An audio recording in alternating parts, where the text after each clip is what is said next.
I was talking to my wife about this the other day. I would maybe like to have a tough conversation with her and tell her, like, I'm I took 9 years between high school and college I see. because I didn't know what to do with my life. I had my son when I was 16 Okay. because my parents let me do whatever I wanted to. Right. Right. I didn't do well in school because I was told that I could leave class, or like all of these things. And I would like to have the conversation with her that, like, I care for her and she holds a real spot in my heart and in my past and everything, but that I have a brain in my head that should have been used better. And I was allowed to just let it kind of go to waste for a lot of years because of people like her, and Yeah. that's the truth. Yeah, it sounds to me like, what you really need, I think all of us, whenever it occurs to us, right? And I know for a variety of different reasons it can come at different times, but at a certain point, I think, we need to hear the truth, right? A truth that kind of knocks us out Yeah, from, our kind of comfortable rut or our comfortable orbit.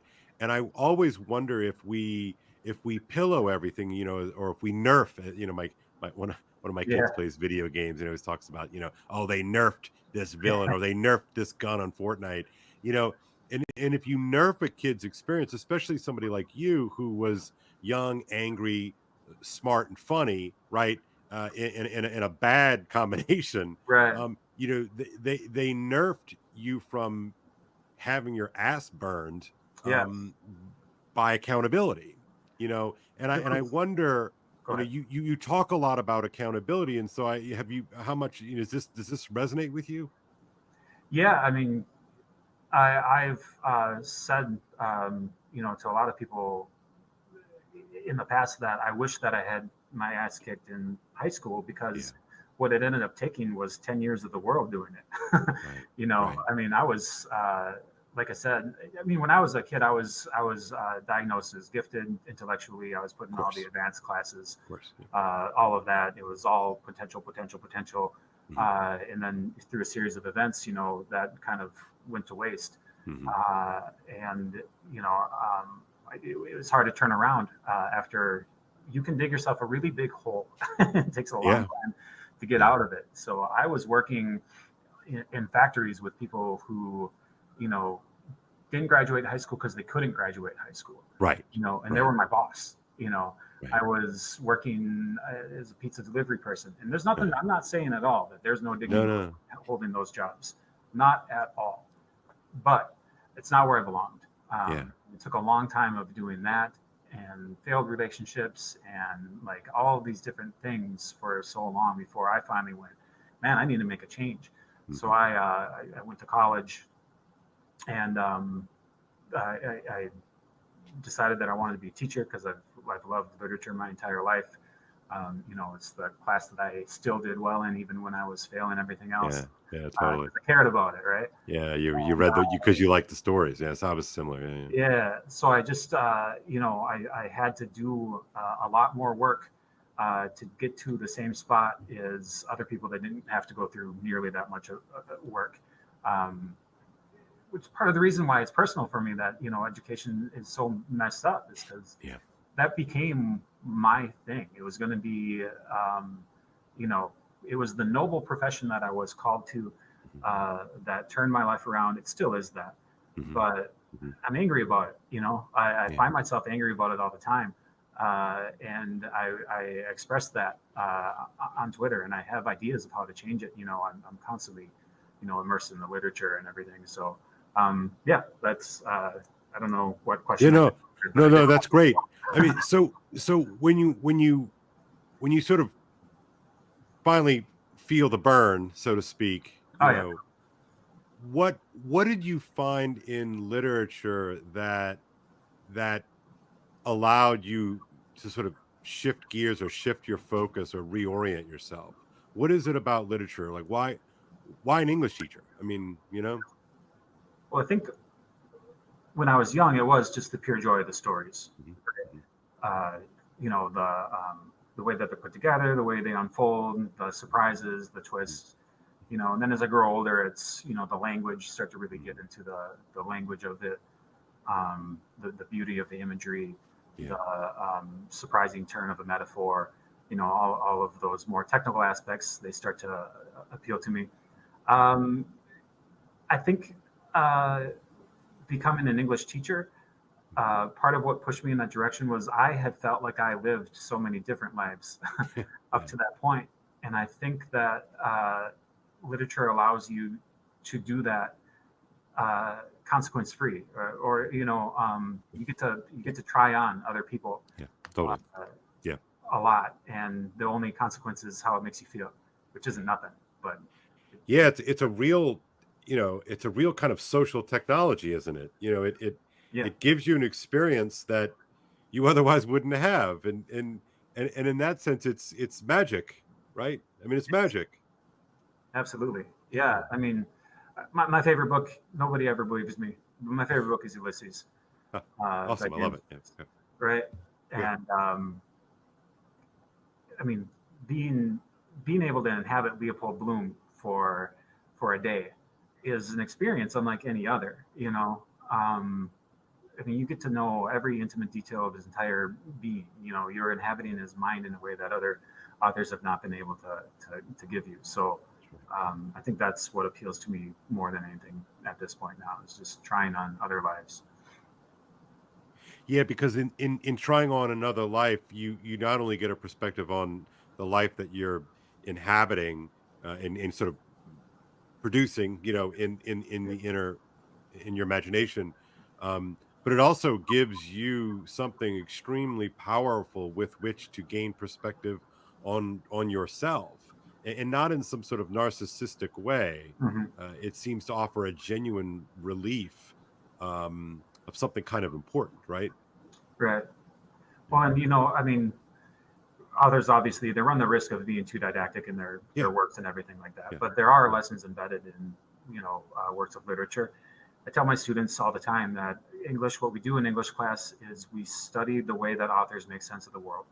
Yeah. That's what we're doing. Is we're Yeah. studying what the best minds in history, what they thought of the world, and I think that it hits home to them when we start to read, other people, that's what we're studying, you know.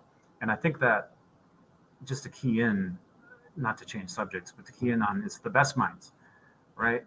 This Yeah. is why we need to study the classics, Yeah. right? They've been stress tested over centuries.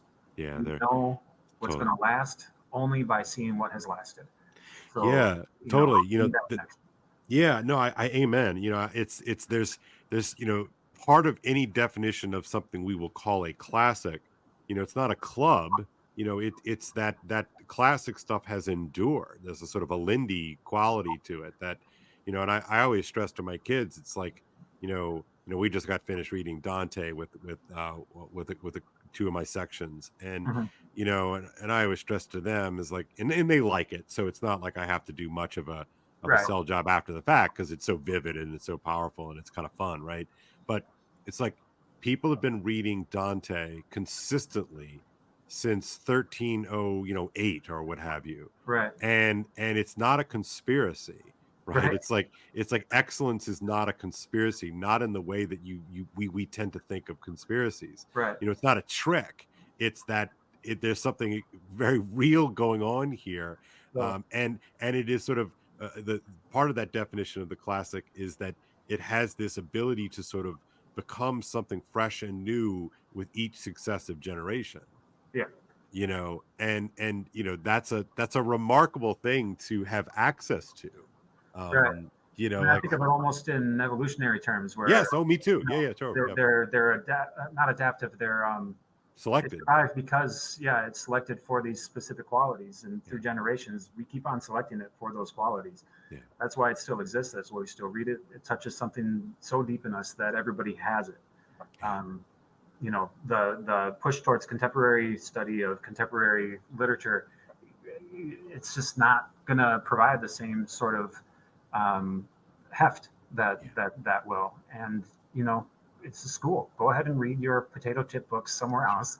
That's right. I think That's in right. school we're trying to expose kids to the best thought in human history, and yeah, And to your earlier point about, sort of grabbing students' attention, I think they're fire hosed with so much ephemera, so much hmm nearly non-narrative little bits and bytes and pieces with TikTok reels and TikToks and all these sorts of things. And you know, it's hard to sit down and read, I know Ulysses is a tough book, of course, but yeah, I mean, what would it take to sit down and do that? Well, it's really hard to hmm do that. I'm not surprised that, they'll take the big thick book and put it down and then pick up their phone and hmm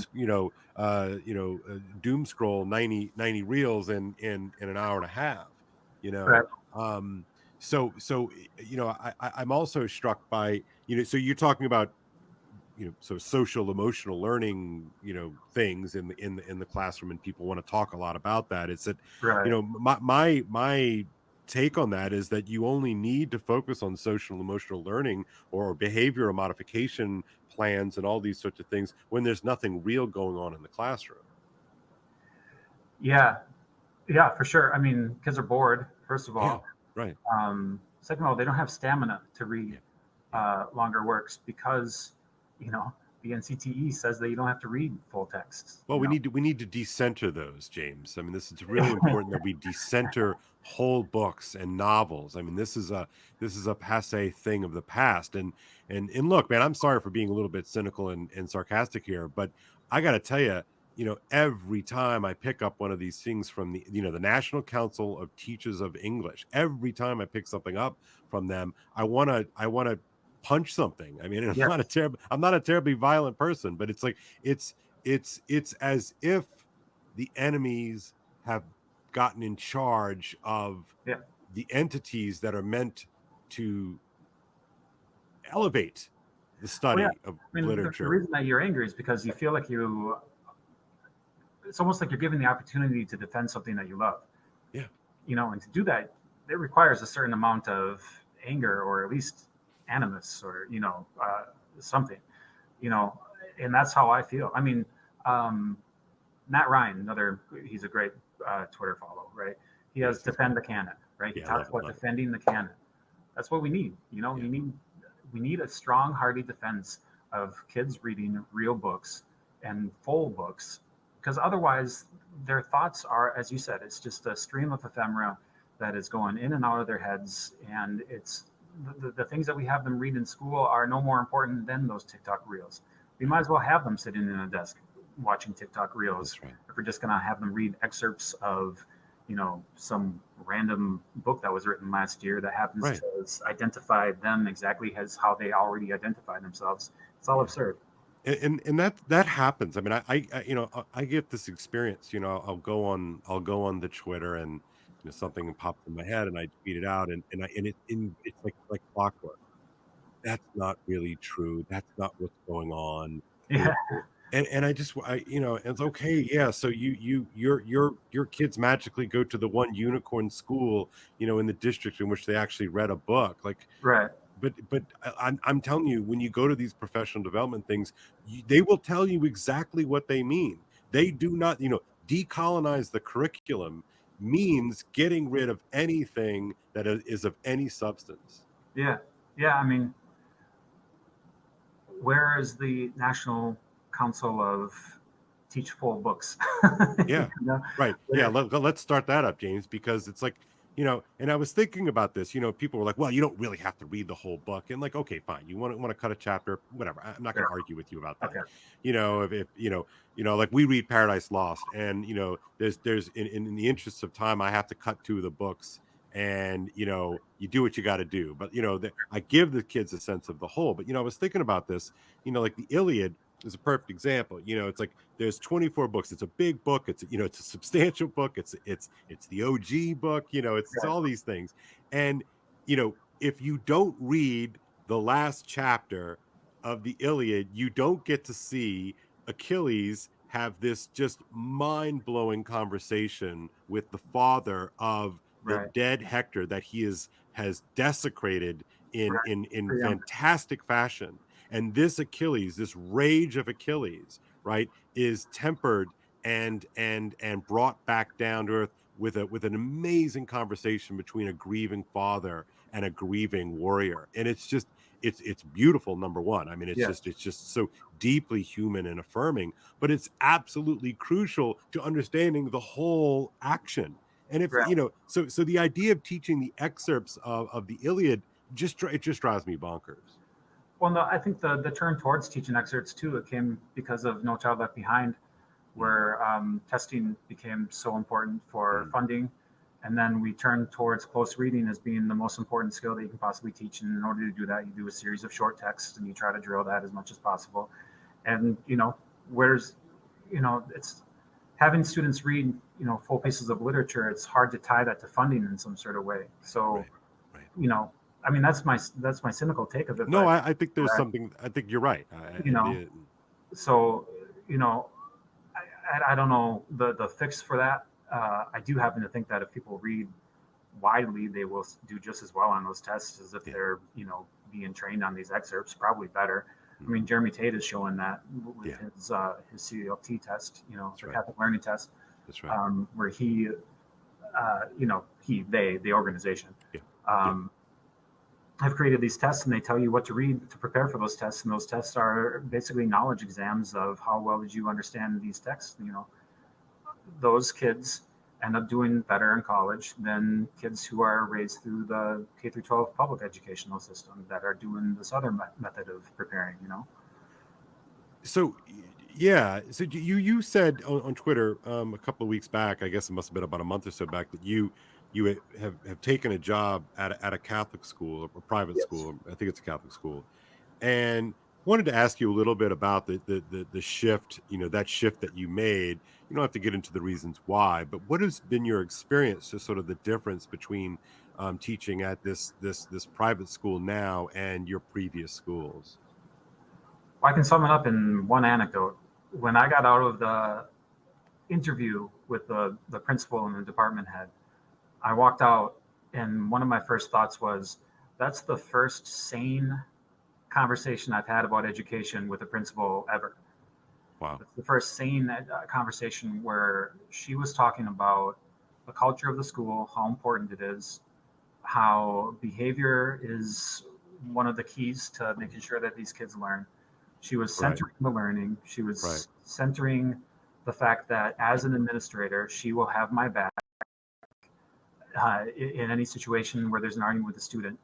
She'll never publicly tell me that I was wrong. If I was wrong with something, she'll wait till I'm not with the student, and then she'll let me know, like, actually, maybe you overstepped, or maybe this is how we Mhm, do things. You could have handled it mhm, differently, whatever. But mhm, she knows that number one is that in the classroom, I'm the authority. I'm the person with the knowledge who's teaching these kids, and she'll have my back on that. It was just a series of statements that was like, oh wow, cool. So I can sit in this interview and actually talk about education the way that I feel about it. right. Because any interview that I've had for public schools, I know that I need to try to slant my answers in such a way that they fit into some sort of DEI framework, or that they fit into some sort of SEL framework, or that, I'm talking about diversity, and I'm talking, I know that in public education that I won't get hired if I don't mention these buzzwords, right?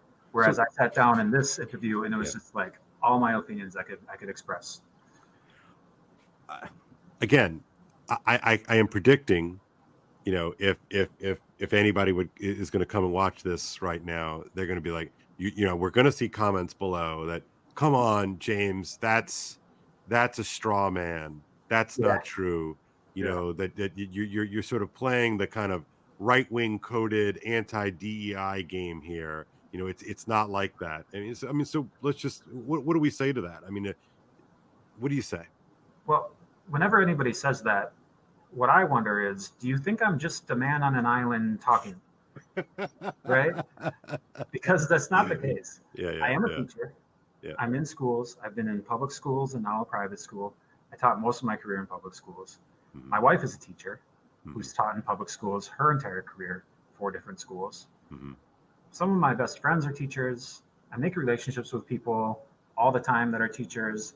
When I was a bartender, I was a teacher. I would mhm. talk to teachers all the time about how things are going for them, and we get into it a little bit. It's a little looser behind the bar, so they could Yeah, of course. Yeah, tell me totally. what they really think. On Twitter, I have people DMing me all the time saying, "Hey, I'm really happy that you're saying what you're saying." I'm getting response from them, so I'm not just making this up. Yeah. People in my life, online, all over the place, tell me that what I'm experiencing is true to them as well.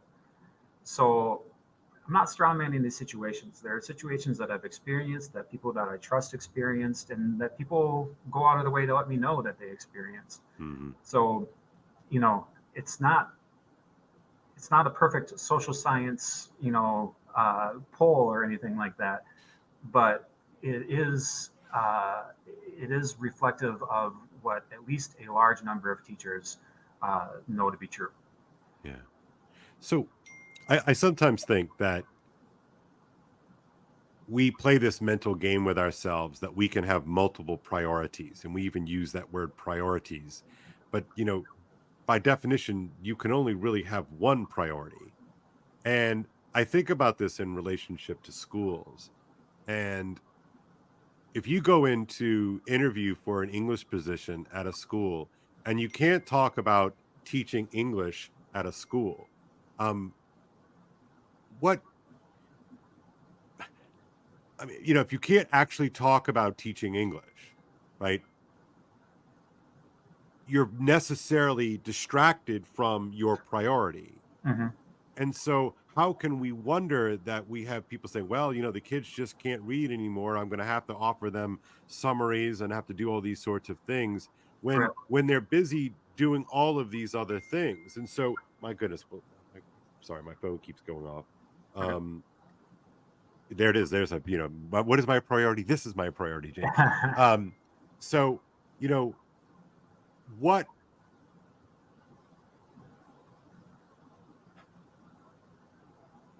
we can't be surprised, it seems to me, that if you Yeah. have to go into an interview and you have to talk all about diversity, you have to talk all about social emotional learning, and you can't actually talk about English, we really can't be surprised then that we're seeing genuine decline in terms of Yeah. student formation. Well, you know, uh, I used to write articles. I had a couple in National Review, and Hmm. there used to be Hmm. this education website called Chalkboard Review, run Oh by yeah, Tom yeah, yeah. Bennett and Danny Buck, right? And Okay. I was a frequent contributor to that, and I ran their social media for a little bit. But one of the I used to write, about um, um, CRT, critical race theory, Yeah. right? Yeah. And about how Lucy Calkins, right, Hmm. in her program, has a book that's 100% just about critical race, right? About critical studies. I've written articles about the transgender thing, right? And I've Yeah. talked about how potentially that is not even potentially. I'm pulling my punches. No, yeah. You feel People free. people can Air it find out. my, I don't yeah, care. people can find my thought on that if they want to. Yeah. But anyway, so I would write about these things, and the response that I got so often was, "Well, what's the harm? Why can't you do both? Why can't Right. you focus on Right. inclusivity and on literature?" Right. And the answer is because there's only so many hours in the day, Uh-huh. and every time that you take your priority off of one of those things and you place it on the other, you are sacrificing the other thing. It is opportunity cost at Right. its finest, Amen. Amen. Amen. right?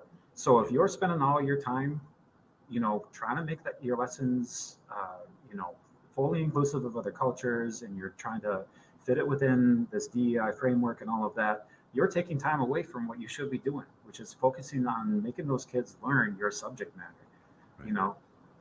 And then on top of that, Hmm. those same ideologies that we're so focused on as a profession specifically attack, Yeah. the spoken word, proper English, Yeah. the teaching of grammar, teaching dead white males is oppressive, all these Totally. things. Yeah. So there's both that opportunity cost, and also it's a war in one direction, and it's from those critical theories on attacking, you know, English and other content areas. So when someone's like, "Why do you focus on all this?" It's like, well, because I care about my profession. I care about these kids. you know, um, I know that, I know that I'm a emotionless monster, but I do care about the kids, and I do want them to learn, Yeah, and I yeah, do want to, in some minor way, help contribute to the future of society where the spoken word still means something. Um, yeah, yeah, and that the stories mean something. It's like I I'm a big fan of content, and I think that content is really important. hmm And I think, for instance, that everyone who graduates high school should read Hamlet. Let's say, sure, well, or I use Hamlet's a perfect example because I think it's Hamlet, and that everybody needs Hamlet colonizing their brain and their imagination and their heart in a very real way. And I understand that some kids are going to get Hamlet better than others, and all those sorts right, of things. But those lines, that story, forms you in such a way. It builds out a kind of shared humanity. And for all of this business about social emotional learning and belonging and inclusion, it's like, what better way to generate a sense of genuine inclusion than by having everybody read Macbeth, right, or something like that. And and then to not have that as a kind of referent point means that I'm not part of this community right. of human beings who have been formed by it, however imperfectly. you know I mean, Glenn Lowry talks about this all the time. He says Tolstoy is mine, yeah, right? I love that. Yeah, yeah, Right. Tolstoy is mine. yeah, Dostoevsky is mine. He loves, the Russian literary yeah, giants. yeah. Faulkner is mine, Yeah. right? Don't tell him that those authors don't belong to him, or that he can't relate to those authors because of some sort of shallow identity characteristic. It doesn't make any sense, right? So why are we telling these kids that, oh, you can't relate to this character because it doesn't have the same skin color as you? That Yeah. doesn't make any sense, Well, you know? not only does it not make sense, James, but it's kind of evil. I mean, Yeah. imagine thinking that imagine, I want to connect this to what you were talking to me about earlier, as a young high school student yourself who was branded a special needs kid, right? Because you Right. were angry and you were going to act out and behave, and you were kind of indulged in all that. And Right. in effect, your teachers were telling you that the content of what was going on in the classroom was ultimately not important for you, Exactly. and that you didn't need it in some way, as if what was going on in the classroom was like, sort of take it or leave it. And they robbed you, in the name of compassion or empathy, they robbed you from encountering you. Yeah. Well, like I said, I always paid attention to my English classes and everything. So ultimately, what it did is it robbed me of mathematics. It Yeah, robbed yeah. me of It history. Well, these are disciplines of mine, aren't they? Right. Because when Yeah. you're incentivized to be able to blow off the things that you don't care about, Hmm. then you end up being a very, very narrow version of yourself, right? Because Yeah. you're not exposed to these other things. Well, So when we allow, you're malformed. I mean, yeah, yeah, quite yeah. actually. So when we allow these students to,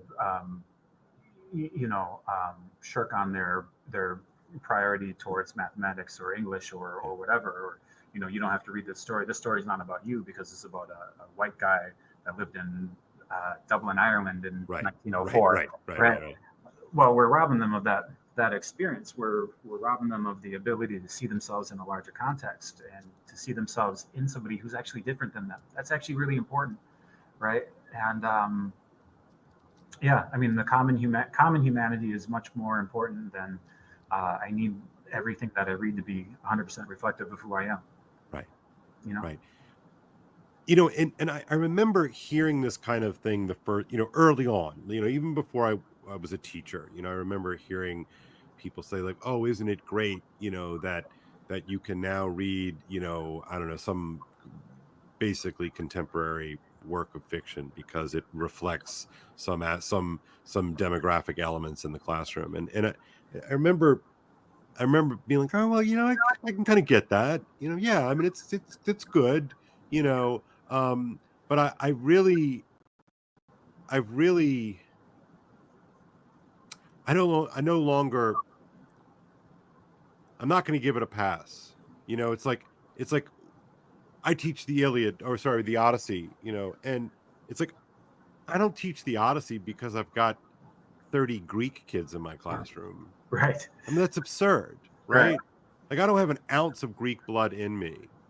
My wife is Greek, but like I don't have an ounce of Greek blood in me. So I'm not standing up there for the Odyssey because like I'm sort of pump, thumping my chest because like let's go Greeks, let's go, Right. Eh, you know, like, so I Well, there's wonder like also this idea that like mm, cultural relativism only matters geographically and not yeah, chronologically, right, right? right, Like, right. why can't we put our, instead of judging the Odyssey, which Mhm. by God, we're talking about 16-year-olds judging Yeah. Yeah, I one know, of the I know, most I know, I know. lasting works of all time. Right, right. That's an absurd proposition in Yeah. itself. But instead of judging the Odyssey and saying that this isn't for you because it's different, or saying that it's toxic or it's sexist or whatever, it's colonizing, whatever. Yeah. Instead of saying all of that, why not see it in what it is? It's a reflection of its culture at the time, right? So, and that's the surface, right? Mhm. That's the surface. Underneath that are universal and timeless things, Absolutely. Yeah. Yeah. So just this absurdity of we have to be reflected in what we read. It's like there's no better mirror than the Odyssey. There's no better mirror Yeah. than you know uh, Dante. There's no better mirror than Joyce. There's no better mirror than Yeah. Dostoevsky, Right, Shakespeare. right, Like, but and like right now, like that's that's why I get so yeah, frustrated about this. It's like, yeah, you know, it's and this is such a relatively new phenomena. I was I was teaching the kids Frankenstein last year, and there's this really kind of cool little introduction. It's like a 2-page introduction by her, and she's talking about that the image of human nature that she's writing about is reflected in, and she names the Odyssey and the Tempest, and Paradise Lost, sort of very specifically, I'm sorry, I missed and the name, the author's name. Mary Shelley. Oh, okay. So, Yeah. So she rattles this off, eh, like it's nothing. right. If she were to utter those words right now, she would be coded as a reactionary right-wing crypto fascist. Yeah, yeah, And again, that gets so frustrating, to think that I want kids to read Dostoevsky or Dante because I'm afraid of demographic diversity. I just it's just well, this is honestly, it's just kind of dumb. It's just this is a dumb. point that E.D. Hirsch makes in his book Cultural Literacy, where he Yeah, talks about the black radicals of the '60s that's right. were all very conversant with classical literature They knew it all. and with all of the greats, right? Yeah, And he showed excerpts of what they had said in their writings, and uh, had shown how they're making all of these allusions to the great works of time. that's right. Today's radicals don't. They're too Yeah, radical.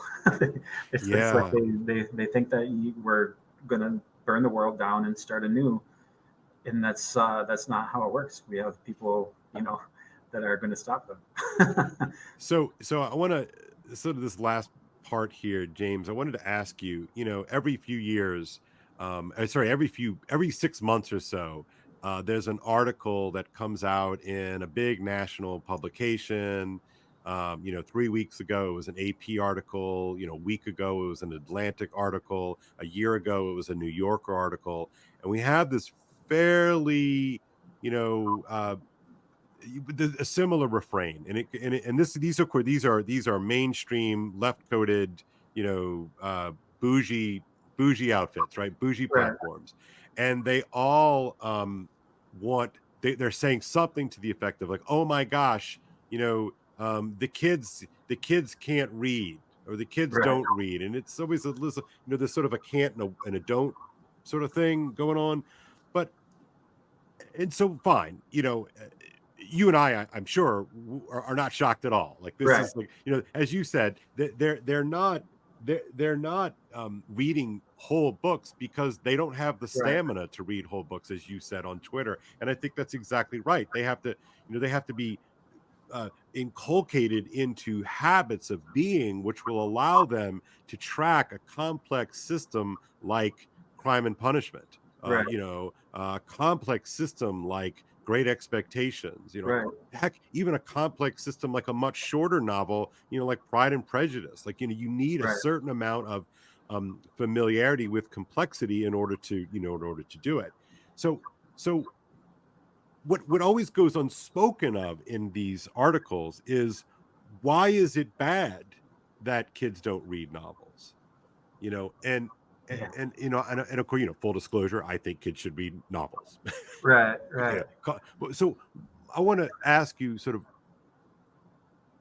play a little bit of, future reading, palm reading here, predict the future.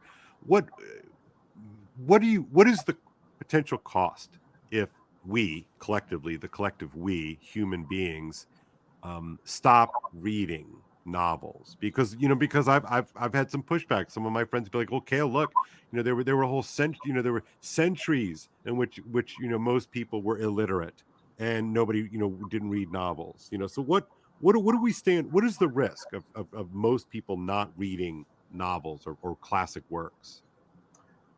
Well, I mean, just to take up that last point, centuries of people not reading novels, there's oral traditions, I mean, the Odyssey and the Iliad come out of an oral tradition where people would sit for days, they'd Yeah, come back yeah, back again and again and again. yeah, And those people had the attention span to pay attention, to know it, yeah, And I yeah. mean, the people who are doing the readings, I mean, and their attention span, right? It's shocking. Yeah, You're right, shocking, right? yeah, I think some ideas are so big that they take time to yeah. express, Right. right? Okay. I think that some experiences are so complicated that they have to unfold over a long time. Yeah. I mean, saying why is it important to read long novels is like saying why is it important to live past 16, Right. right? You don't develop wisdom when you're 16, Right. right? Just like in a long, just like in a novel, you don't develop a wise message in 50 pages or Right. 100 pages, right? Right. I mean, some masters have done it Yeah. pretty, Yeah. Of course. No. No. Yeah. but you know what I I'm take saying. your I point. mean, some ideas take a really long time to unfold in that experience.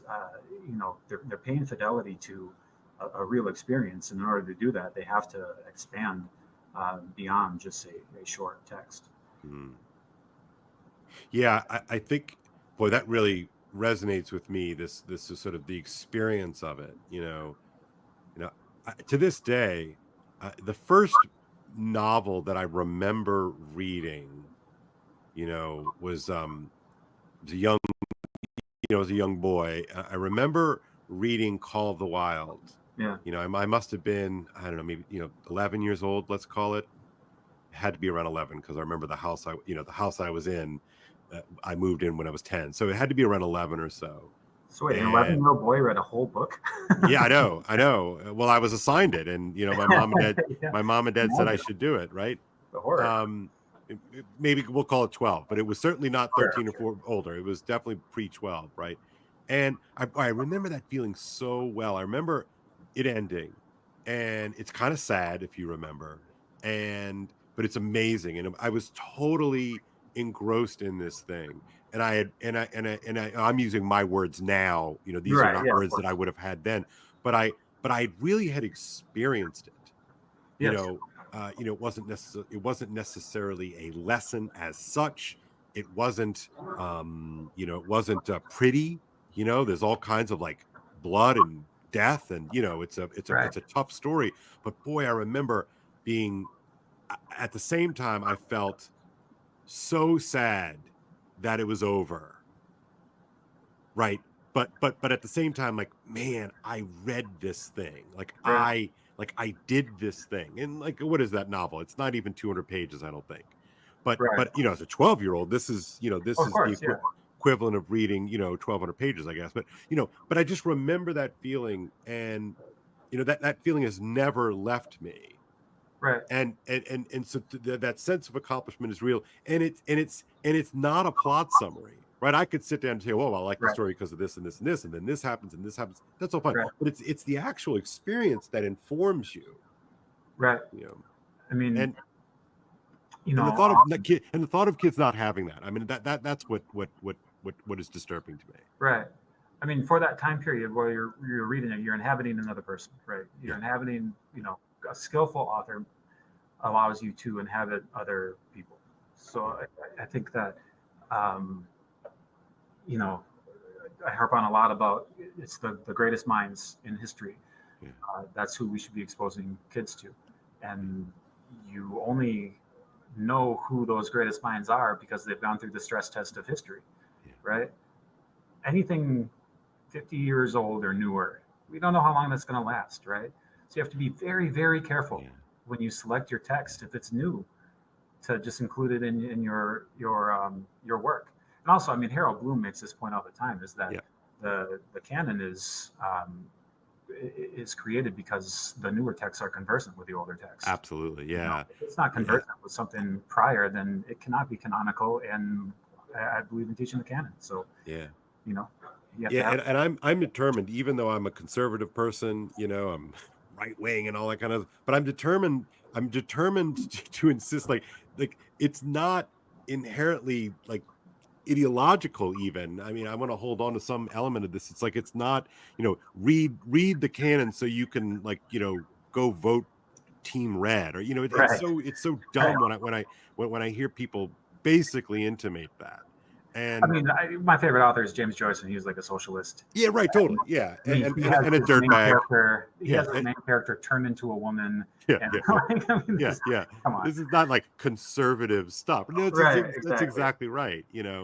And it's such an indictment, I think, of our social imaginary that anybody who insists on reading books that are older than 50 years old are automatically labeled as reactionary Right. and fascist or whatever Right. slur is going to sort of be hurled our way in theory, because we're not towing the DEI SEL line, that is so pervasive. So I guess, I guess I'm happy that these articles come out from time to time, because at least it's Right. sort of there's a pulse out there that people have a sense that, hey, well, maybe Right. maybe this is still something worth caring about. But I just see so little energy on the part of my fellow educators to stick Yeah. up for old stuff. You know, Well, I mean, when I see education outfits, publishing those stories, I think about that meme on the guy with a bike and he sticks the stick through his own spokes, right? love it, love And it, he love goes, it. "Why did this happen?" Well, I Yeah. mean, you guys kind of did that. That's right. Yeah, So, no, exactly. Yeah, right. The house is on fire. The house is on fire. Who did this? Who did this? And you're holding, the the blowtorch in your casting, yeah, hand yeah, that yeah, you've been, aiming at the the supporting beams of the house. It's right, um, you know, and it's but maybe that's ironically, maybe that's something that comes from, but anyway, my point, that I made in a Substack piece, that I'll share with you, James, is that sure, you know this happened as a result of conscious choices made on the part of people who inherited the kingdom. yeah, you know this happened as a result of English teachers who decided that they were going to destroy, the house that they had taken ownership over. right. And I think it's time to sort of be way more blunt about that. Well, not to I make metaphors, but they're pulling the ladder up behind them. Yeah, yeah, You know, yeah. they got Well, there. what we say that again? I said they got to where they were because there was that ladder in place, and then they Yeah, pull it up, and now where are these kids? yeah, They're not going to become educated in the same way that the people who are doing this to them are, yeah, and it's not fair. yeah. And right, and so in part, again, to sort of get a little bit at why I get angry about this stuff is that, this, I think there's a sort of narrative out there that, well, people are no longer reading these books because the kids are no longer feeling it, right? You see that line like, well, they just don't think it's all that relevant to their lives. And it's like, and you're telling on yourself right now. The kids don't know what's relevant or not relevant to their lives. You need to tell them, just like Yep. I was told. I was told that Shakespeare was important, and I'm like, screw you, I don't want to do Yep. Shakespeare. And then you read Shakespeare, and you're like, Yeah. wow, Othello. It's like, whew, that's pretty good, man. And so I guess there's just something really disingenuous at the core of this conversation, Yeah.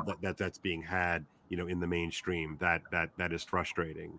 Yeah. Um, I mean, all of it. I mean, it goes back to what we started with. It's this overly empathic idea that authority doesn't exist, mhm, right? It's Nietzsche, right? mhm, It's the death of God, right? The death right. of God was the death of authority, and we're still watching the ripples of that occur. You know, you talk Totally. about Roland Barthes has that Yeah. essay, Yeah. the death of the author, That's right. right? That's right. It's always the death of authority. These are Yeah. just in different skins, right? It's always just the death of Well, authority. and think about this, James.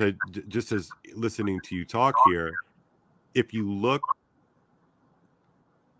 at the crisis of the Iliad, the crisis of the Iliad is that the authority figure has not protected the honor of his best warrior. Right, In other words, the authority figure has not acted as a true authority. And so Achilles' rage is a rage against squandered authority. I mean, so it's present right there at the at the very start of what we call, the canon, right, right? That rage, and it's a righteous rage, yes, that Achilles has, because Agamemnon has not honored his best, right, and therefore it's a deeper indication of of a crisis of authority. right, And so he's, of course, he's going to sit out.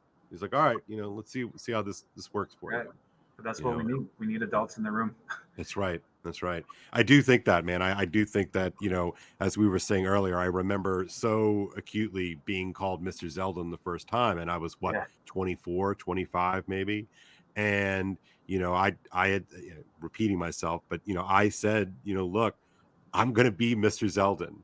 As absurd as that is, I'm going right, to be Mr. Zeldin. I'm going to act like Mr. Zeldin. I'm going to teach like Mr. Zeldin, just like, I'm going to teach like Mr. Fury until Mr. Fury is memed into existence, as we might say. right, right. And I memed myself into existence. Yeah, And there's that bootstrapping move you kind of have to do. yeah, yeah, and it's a total fiction. It's a total fiction, Yeah. especially when you're 24 years old. Of course So it this is. is I learned this at an early age, and it was to my detriment.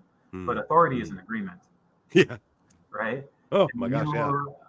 you're not, you know, you're not holding up your part of the agreement. There are kids who notice. I was a kid who noticed. Yeah. I was a kid who knew that that was an agreement, and I was getting away with something, and I just Yeah. ran rampant. And I see all these kids do it now, and I'm like, I know exactly what you're I doing. know your move. Yeah, I know your move. I saw that, 30 yeah, years ago. I I know know exactly exactly what what that you're doing. is. And every year, and I mean, I'm at a good school now, but every year I see more and more of those kids. And people would go, "Oh, well, you kind of understand. What should you do about them?" I'm like, "You got to kick them out. Yeah. You gotta have small consequences that build the big consequences, and you can't be afraid to eventually kick them out. But Right. hands are tied now. You can't. So You can't. what do No, you I do? know. And I love what you've been tweeting out about that, because it's like, look, some kids learn, I know that a kid walks in, let's say 5 minutes late for class, right? I'll give him a warning. Next time he rolls around 5 minutes late, I was like, okay, I'm turning you in.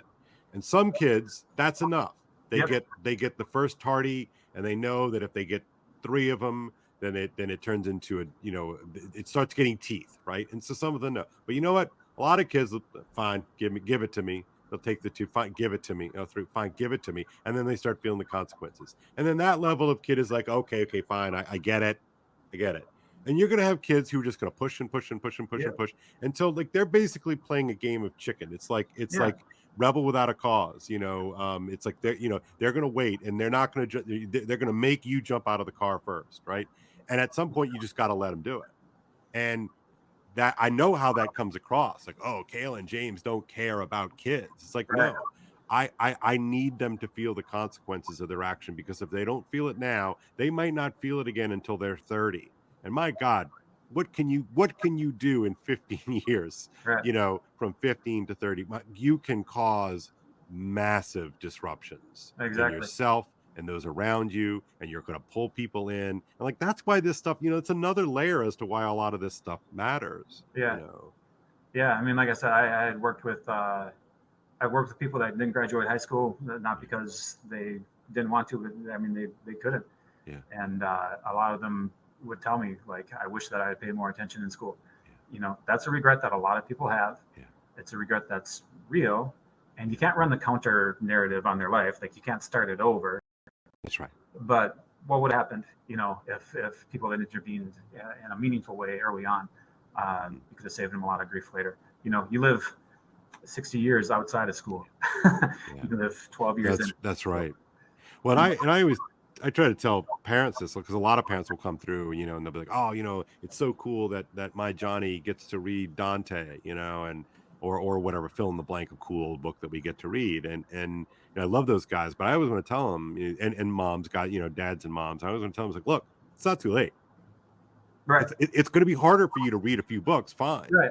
but you should read Dante too, And so Right. I've really been trying to think through how to serve that cohort of people, because I run into people all the time, especially on Twitter, and they're like, "Oh, Kale, it's so cool! Like you teach all these cool old books." Like, I didn't get that when I was whatever, I majored in business or whatever it is, and it's like, yeah, but like it's not too late. Like, you've got Right. another 40 years on this planet Yeah. at least. Like, I can tell you that it will be an enriched 40 years if you throw, Achilles into the mix, or a Macbeth into the Right. mix, or It's become a or total cliche, and we've largely failed at accomplishing this. But we do want to create lifelong readers. yeah, I know. It's like whenever I hear lifelong learners, I want to, like, where's my gun?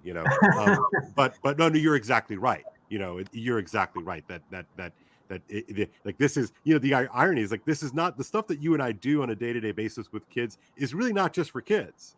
Like, Right. and I feel like so many people sort of, well, that's the kind of thing you can do when you're 15, but I'm No, do 45. try this at home. Yeah, right. Like, please, I'm begging you, read along with your child. Yeah. So anyway, cool. All right. Well, look, James, I thank you so much. This has been amazing. I'm having you on. Audience of the Underneath, James is one of those guys I think you can follow on Twitter. His handle is below in the description here. He's the kind of guy who's not afraid to say things that he sees and notices. He's a criminal of noticing. But those are the guys that I think you need to help you make sense out of sort of the maelstrom, the mess, the fog of war, that we're in right now. So please do give James a follow. And James, thank you. Appreciate it. Thank you, Kel. This is a great conversation. All right. Take care. God bless. Bye-bye. Thanks.